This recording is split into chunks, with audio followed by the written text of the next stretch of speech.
when it, like, you gotta understand this, for it to make sense as an excuse, everyone has to do it. I seen coaches coping.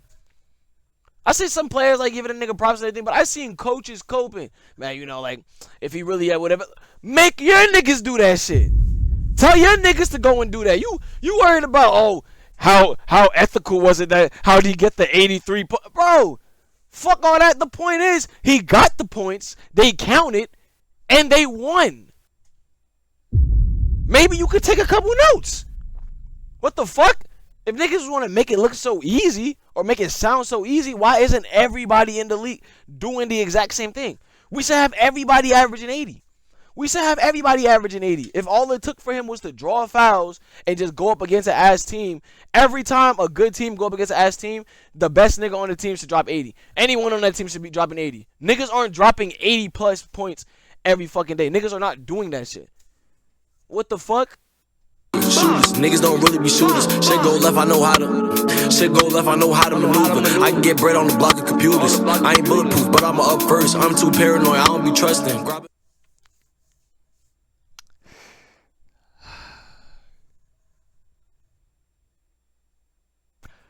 We here. Jersey, nigga. New Jersey. We here with another video, man. It's probably like the first basketball related piece of content I'm gonna react to on this channel, and it might not be the last. I'm not gonna lie. This was fucking crazy to even see, and I was like, man, any better? It couldn't be no better type of basketball news or piece of information to do a reaction on than this. I enjoy the Flight Mike's videos on my free time, normally off camera, but hey, we here today, bro. We here. Bam Adebayo scored 83 points, and the NBA is furious. A video by the Flight Mike. Y'all already know. Let's get into this shit, man. Adabeyo etching his name in the history books of the association. He had 83 as the Heat get the win. Bam Adabeyo making history. Bro, if Bam take 8 more shots a game, bro, he'll be all over 30 a game. Easy 30 on 50 shooting. No, Bam has 77. And I was like, huh? And then I watched the last 3 minutes, and that was a different type of basketball. Last night, Bam Adebayo, a guy who came into the league as a dunker and a screen setter, dropped 83 points on the Washington Wizards in a 150 to 129 blowout. Yo, on some quick shit though, bro. Niggas is hating, right? I remember I heard about it, right?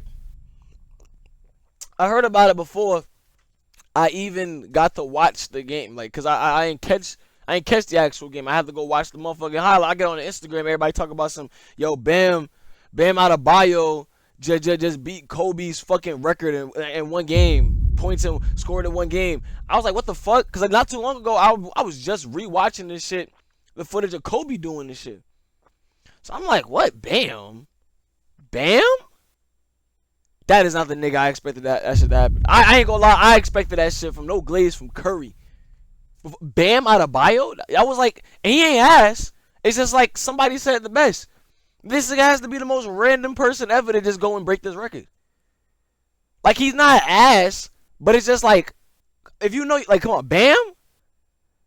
I wouldn't have believed it if I ain't see that shit. Oh God, though. But everybody over there giving this nigga going, oh, it was because it was against the Wizards. It's from the free throw line. Like, what the fuck are you talking about? What are we talking about, bro? Why isn't everybody scoring 83 on the Wizards then? If all he had to do was draw a bunch of fouls to go and break Kobe's record, why the fuck doesn't everybody do it? Hey, I don't be liking that shit. Niggas just be looking for everything. Like, I get it, bro. God rest his soul and everything, bro. But come on. Nigga did what he did. Like, he did what he did. You can make whatever excuse you want to make. But if whatever excuse you say, it doesn't make sense, because not everybody is doing that shit right now. Who's the last nigga to drop 80 in one game? The Wizards ain't just play the Heat. Why isn't everybody dropping 80 on the Wizards? Why isn't everybody dropping 80 on the Wizards? And y'all niggas said that shit like it was. Well, I mean, the game was like one. I think it was like one. It's like 151. Yeah, 150, 120. Like, come on, bro. Come on, game. Come on. I've seen the Wizards do worse. I've seen them do worse. You know what I mean? I've seen them do worse. Bro is like 6'8". You expect the nigga to not get fouled? The fouls I seen him get fouled for, it wasn't even like he was drawing fouls. Niggas were genuinely like I don't know, maybe they didn't want him to reach the amount of points. But niggas was literally getting physical. So hey, listen, bro. Wow. That is the second most points ever scored in a single NBA game, ever, in the history of the league. The only person above him is Wilt Chamberlain, who dropped 100 points back in 1962. And the craziest part about that is there's not even footage of Wilt's game. Bam's 83 is arguably the greatest scoring performance ever captured on live television. He passed Kobe Bryant's legendary... You see how opinions is all different. This is why I like to watch like basketball commentary YouTubers, bro. This is why I like to watch niggas, bro. I'm not gonna lie to you, cause everybody's opinion is different. Somebody gonna call this dick riding. I get it. Kobe's a legend. Nobody's trying to shit on his legacy, bro. No one's trying to shit on his legacy. Bro did what he did. He did what he had to do. If y'all niggas want any kind of consolation, Bam don't got a ring. Bam don't got a ring. Shit, let him get something. What the fuck? Bro don't got a ring yet, and y'all niggas don't even want to give him the, like, bro, he got the points. Like, he got the points. I don't get it. Like, I haven't heard not one excuse about this shit. Like, niggas were playing defense on him. Number one. Nobody cares about how ass you think a team is. Or how ass you want to say whatever. Everyone is, like, you got to understand. This, for it to make sense as an excuse, everyone has to do it. I seen coaches coping. I see some players like giving a nigga props and everything, but I seen coaches coping. Man, you know, like, if he really had whatever, make your niggas do that shit. Tell your niggas to go and do that. You worried about, oh, how ethical was it that, how did he get the 83 bro, fuck all that. The point is, he got the points, they counted, and they won. Maybe you could take a couple notes. What the fuck? If niggas want to make it look so easy or make it sound so easy, why isn't everybody in the league doing the exact same thing? We should have everybody averaging 80.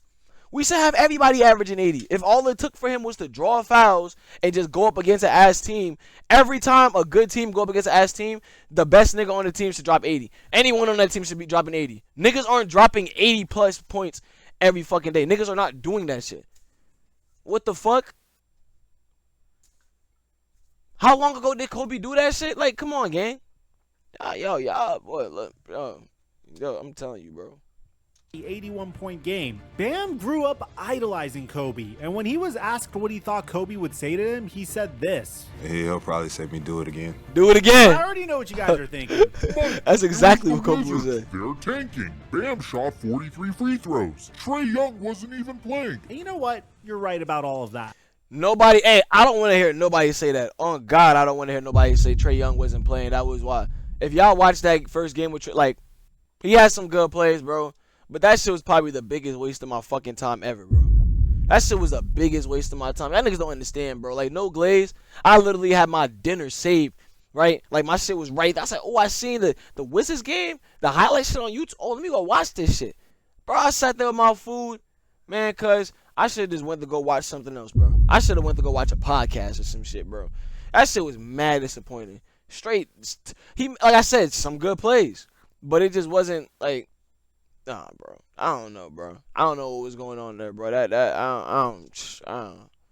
Washington, he couldn't have did shit with Bam. He wasn't doing nothing to Bam. 9 straight, and Trae Young did sit out with knee injury management. All of these are facts, but here's the thing: I don't care, and neither should you. Trae wasn't doing shit to Bam. Is 83 points, and the reason this is so insane has nothing to do with who he scored against, and it has everything to do with who Bam Adebayo was supposed to be. Because later in this video, I'm going to show you actual film from this game that proves without a shadow of a doubt that this was not some fluke. Bam was getting getting straight buckets, and the plays I'm about to break down will show you exactly how. But first, we need to talk about why this performance is so absolutely come on, look at that mind-boggling. And to do that, we have to go back to who Bam Adebayo was when he entered this league. Bam Adebayo got selected 14th overall by the Miami Heat back in 2017 out of Kentucky. At the time, everyone thought this was the biggest reach of all time. Nobody, and I mean nobody, projected Bam Adebayo to be a scorer. That was never his thing. In Kentucky under John Calipari, Bam played center because Coach Cal needed him there. Even though he was 6'9", he averaged just 13 points per game at Kentucky. His scouting report coming out was all about energy, athleticism, defense, and setting screens. The offensive game was just dunks, lobs, and putbacks. The man was literally compared to the next coming of Kenneth Farid. There was no jump. I usually know, yo, and that's one of the reasons why I said this nigga is the most random nigga to break the score, bro. Cause I really, for the most part, know Bam for just being like, you feel me? It's post work. You just slamming that bitch. You know what I'm saying? Bro was I ain't gonna lie, bro was on one. Somebody must have pissed him off. It must have been a bet or something. Like, I don't know. This nigga was, I ain't gonna lie, this nigga was possessed or some shit. This nigga was bugging.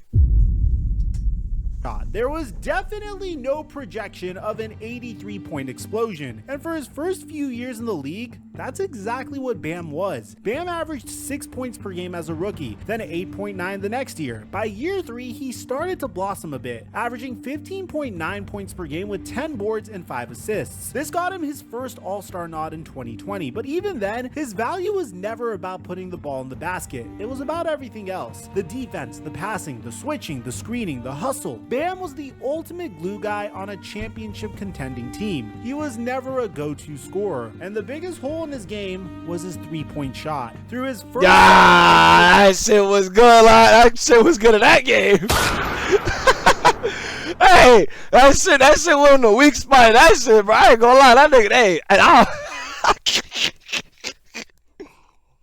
Bam Adebayo made a grand total of, and are you ready for this? 23 three-pointers. Not 23 a season, 23 total. Over 7 years, he was attempting less than 1 3 a game for the majority of his career. Teams literally did not guard him out there. They would sag off, dare him to shoot it, and he wouldn't. That was just who Bam was. So when I tell you that Bam Adebayo just went 7 for 22 from 3 in a single game, meaning he attempted 22 threes in one night, which is tied for the 3rd most three-point attempts in a single game in NBA history, you have to understand how truly absurd this is. This man attempted 23 threes in his first 7 seasons combined. Now he's doing it all in one game. The evolution of Bam is insane, and that evolution didn't just happen overnight. It's been building. Bam started flashing range at the end of the 2023-24 season, shooting 14 for 28 from 3 over his last 17 games. Then, before last season, he straight up told the media he was going to attempt at least 100 threes, and he delivered. He went from shooting 42 three-point attempts in 2023-24 to 221 attempts last season, shooting 35.7% on the year. And after January, he was shooting 43.5% from deep over a 34-game stretch. That's better than most guards in the league. And this season, he came into last night's game averaging 7.2 three-point attempts per game. That is 12 times as many threes per game compared to just 2 seasons ago. Eric Spoelstra even compared him to Chris Bosh, talking about how both of them had a commitment to constant evolution. And if you remember what Chris Bosh did for the Miami Heat in the Big 3 era, stretching the floor as a big man to open up driving lanes for LeBron James and Dwayne Wade, that's exactly what Bam Adebayo has become, except Bam is doing it as the #1 option. And that's the key part of all of this. Remember, the Miami Heat were missing Norman Powell, Tyler Hero, Nikola Jovic, and Andrew Wiggins last night. 4 of their top scorers were out, so Bam didn't just decide to go nuclear.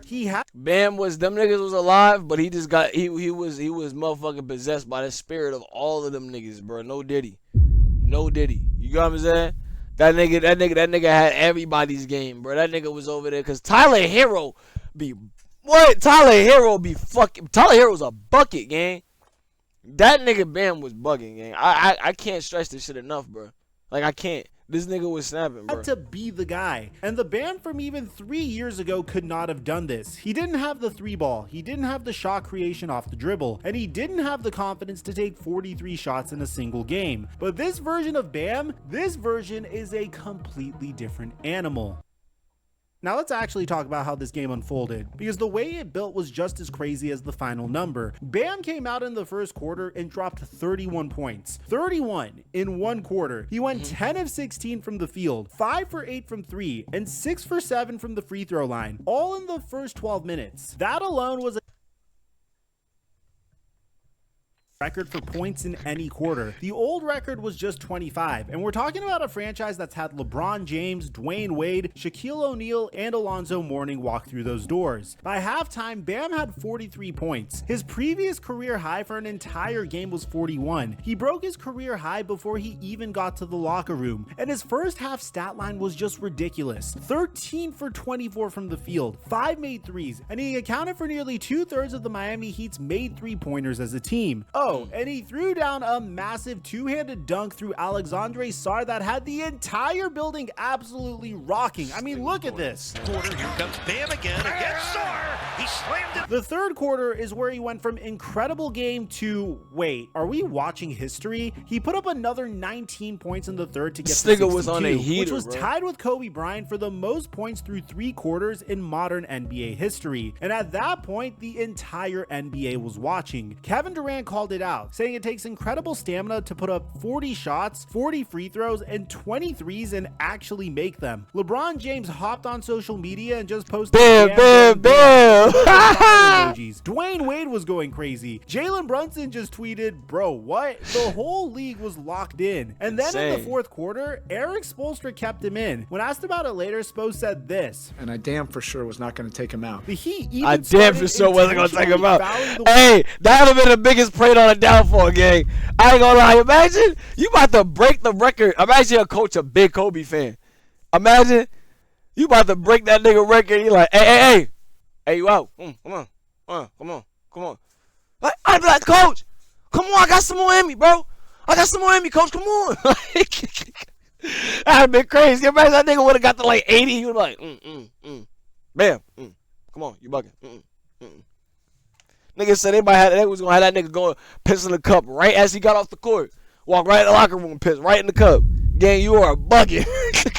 Wizards on defense to preserve time and give Bam more possessions to chase the record. And the Wizards coach wasn't too happy about that, pointing out that Bam had 16 free throws in the fourth quarter alone, and some of those fouls were called 40 feet from the basket. But hey, that's what it takes to make history, I suppose. Bam knocked down free throw after free throw, and with 1 minute and 16 seconds left, he sank 2 from the stripe to get to 83 and officially pass Kobe Bryant. And that's when Spo finally pulled him. The final stat line was 83 points, 9 rebounds, 3 assists, 2 steals, 2 blocks, 20 for 43 from the field, 7 for 22 from 3, and 36 for 43 from the free throw line. Those 36 made free throws and 43 free throw attempts are both all-time NBA records. The old record for makes was 28, held by Will Chamberlain, and the old record for attempts was 39, held by Dwight Howard. So come on, he's going 3 for 3 right now, bro.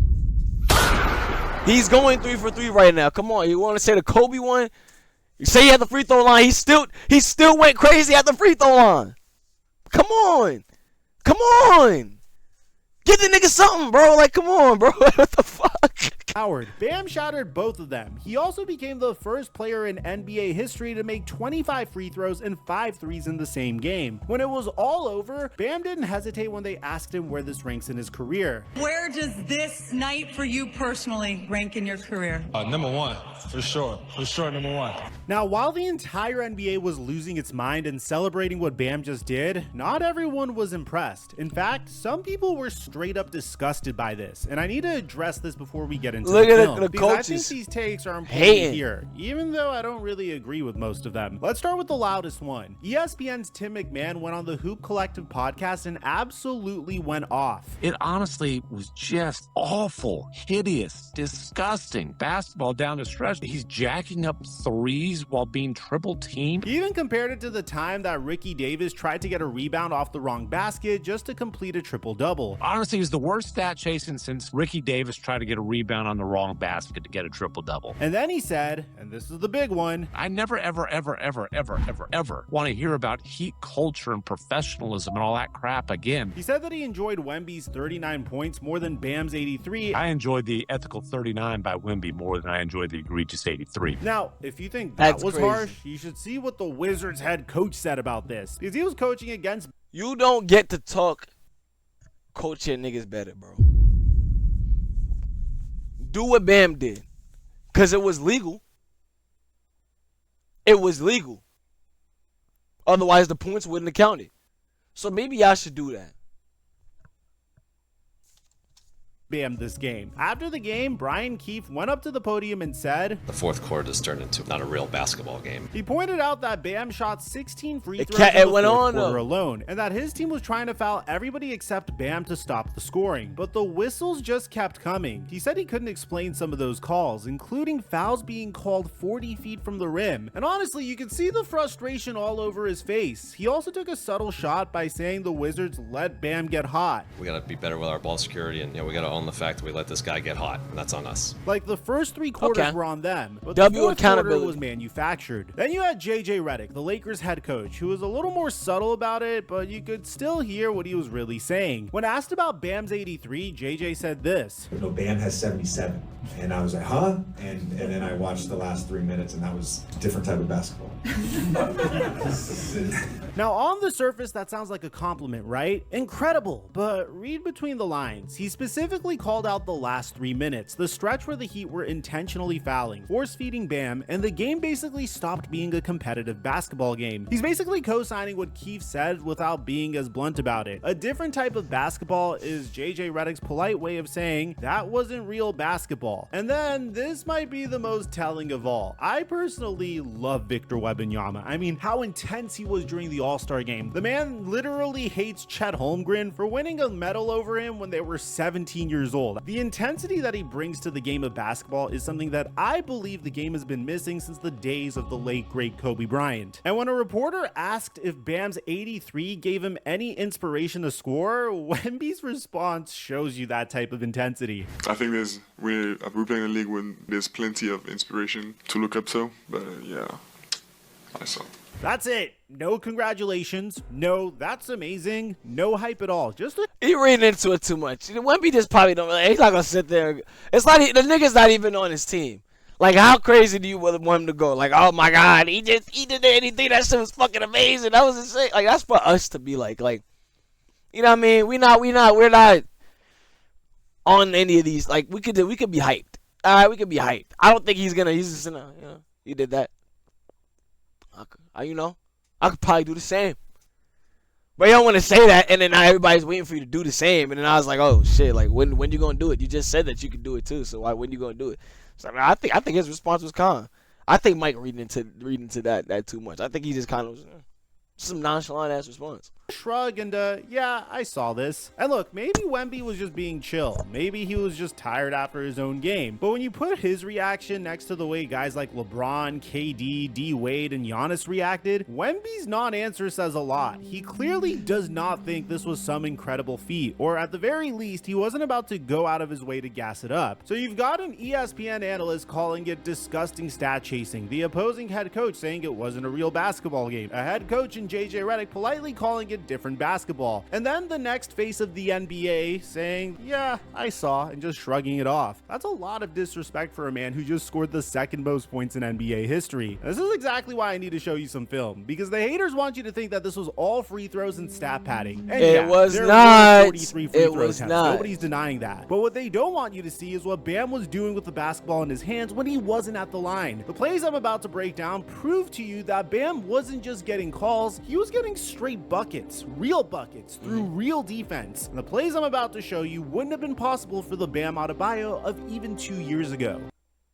The first play I'm going to show you is from late in the second quarter, when Bam was already nearing 40 freaking points. Pele Larsson is going to bring the ball up, and as he brings the ball to the left wing, Bam is going to be waiting there, ready to set a screen on Bilal Coulibaly. Now both Adebayo and Larsson see that Alexandre Sarr is playing very far back on this screen, despite Bam already having 5 made 3-pointers in the first half, and they both take advantage of it when the screen hits. Larsson is going to run quickly around the screen, forcing Coulibaly on his hip, and Bam is just going to pop right to the top of the key for a potential 6th first half 3-pointer. Larsson swings the ball right back out to Bam, and the moment that Bam is about to receive the ball is the first time that Alex Sarr steps up on this play. As Bam catches it, Sarr is at the free throw line, meaning that Bam absolutely has enough space to pull this shot. But Sarr's momentum is going heavily towards Bam, which means two things here. One, Sarr could potentially get either a very good contest on Bam's jump shot, or even potentially block it with how long his arms are. And two, if Bam were to drive to the basket, he would almost certainly have an open lane, because Sarr would not be able to switch directions that quickly. However, instead of doing either as soon as he catches the ball, Bam hesitates for a second, and that split second allows Sarr to step up and properly set his feet, so that when Bam eventually does drive to the rim, Sarr is able to stay in front of him to the best of his ability, as opposed to looking like an idiot just watching Bam blow by him. Bam gets to right about the elbow before he's forcefully stopped by Sarr, which is where he then uses both Sarr's momentum and a slight push off from his right arm to create just enough space to cut back right, and attempt to get to the rim that way instead. However, it's just not that simple for Bam Adebayo. Bam knows that Sarr is going to pick him up that way as well, because he's shown to be quick on his feet. So after a tween dribble right, Bam takes one more power dribble, picks it up, and then gracefully spins to his left, losing Alexandre Sarr in the process, and going up with an easy left-handed layup while Alexandre Sarr tries his best to make it back to the ball, but he just can't. Bam caught him. Shit is nasty, and I seen the play already though too.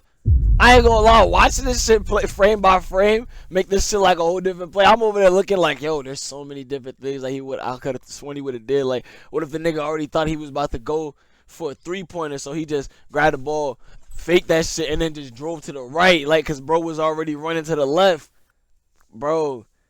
But hey, still a good move.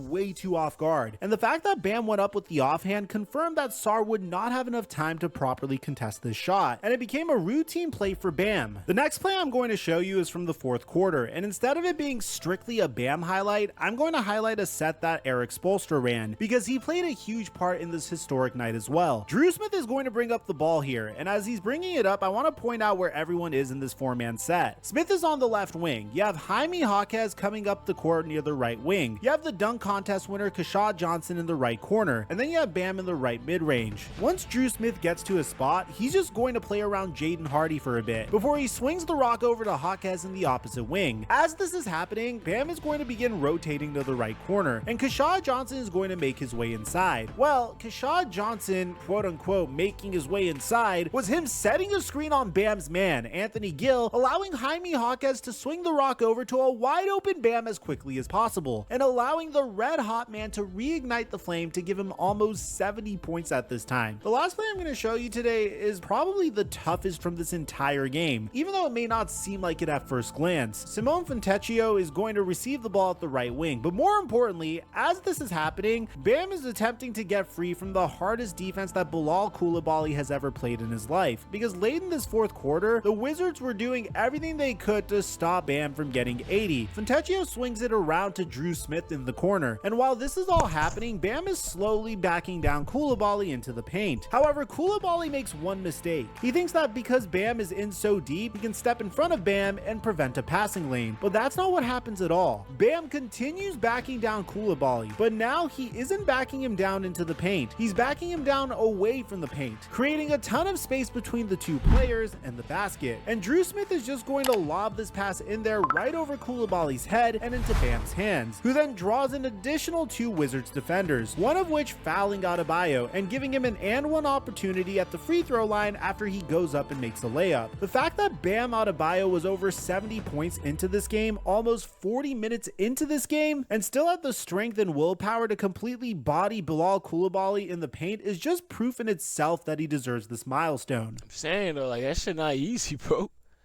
Like, And that's what I just need not you guys easy. to understand about this game. Yeah, it was the Wizards. Yeah, they're tanking. Yeah, Trae Young wasn't out there, but go watch that film. Go watch the way Bam Adebayo was reading the defense, manipulating Alex Sarr's positioning, using his body to create advantages 40 minutes into the game with 70 plus points already on the board. That is not a fluke. That is a man who completely transformed his game from the inside out. Think about this. Bam's career scoring average coming into last night was right around 16 points per game. If you combine his two highest scoring games before this, 41 and 38, that's only 79 points. His two best games combined still don't add up to what he did last night alone. There have been 11 games this season where entire teams didn't even score 83 points. That's One actually man kinda funny. outscored entire NBA rosters by himself. As a diehard Laker fan and a diehard Kobe Bryant fan, Kobe Bryant's 81-point game is one of my favorite moments in NBA history. Hell, I even love the way the late great Kobe Bryant memed Jalen Rose about this after his career ended. A drink, Mr. Bryant? A vodka martini. How many olives would you like? 81. But that should not stop you from appreciating the fact that Bam Adebayo was drafted as a defensive big man who couldn't shoot. He spent his first 7 years making 23 total three-pointers. People called him a limited scorer. People said he could never be a #1 option. And last night, he stood at the free throw line with 81 points, surpassed his childhood hero Kobe Bryant, and etched his name next to Wilt Chamberlain in the history books. The Heat have now won 6 straight, and they're a season best 8 games over 500. And Bam Adebayo is the reason why. He was never supposed to be this guy, but he is. And after last night, nobody can ever question that again. All I can say is hard work pays off, man. Hard work pays off, man. Hard work pays off, man. W Bam. W moment. Might go watch that shit again after this, man. Hope y'all enjoyed the video, man. Don't forget to like, comment, subscribe, and turn on post notifications so you stay updated with every video that goes up on this channel. All the links are going to be in the description. And as always, I hope y'all was entertained. That's all I care about, is that y'all was entertained.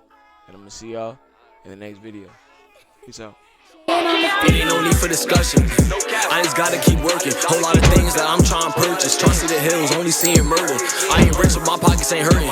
Locked in, so I ain't with the flirting. Know it's cops on the block, they be lurking. Bro posted up and ain't nobody nervous. Pop a 30 and bro go berserk. Smooch on my Zod, chest starting to hurt. Only go up, I can't go back to nothing. Really feel like that shit really works. Like I remember when I was in church, and I ain't wanna give them alert. Niggas got shit to say when they ain't in the position. Gotta focus, some niggas don't listen.